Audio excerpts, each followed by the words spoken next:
Saya ingin kongsikan bagaimana kita nak mengurangkan bunyi bising di sekeliling kita semasa membuat recording ataupun semasa kita meeting online.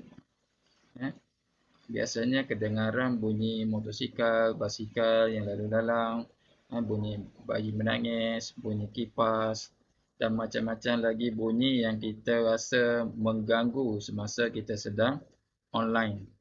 Jadi macam mana kita nak mengurangkan bunyi bising tersebut?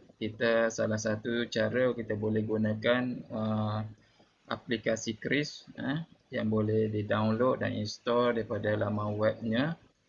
Okey. Okey, ini saya telah install daripada referral link yang diberikan oleh seorang sahabat. Terima kasih banyak-banyak kerana memperkenalkan aplikasi ini. Okey, pastikan bila dah install kita settingkan dia dengan betul sama ada menggunakan mikrofon yang betul lah yang berfungsi dan juga speaker. Okey, ini saya telah aktifkan. Sekarang ni waktu hujan jadi saya akan cuba tutup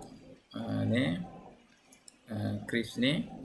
Okey, boleh bezakan sekarang bunyinya agak bising kerana hujan di luar.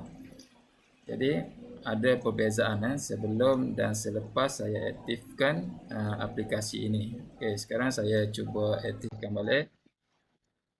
Okey, ada perbezaan sangat menarik dan boleh diguna semasa kita sedang online ataupun membuat recording. Okey, untuk yang ingin menginstall aplikasi ini, bolehlah dapatkan referral link yang saya punya. Okey, kat sini boleh copy ataupun salin dan bolehlah install untuk mendapatkan akaun Pro selama sebulan. Okey.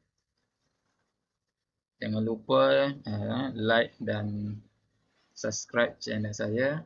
Terima kasih banyak-banyak.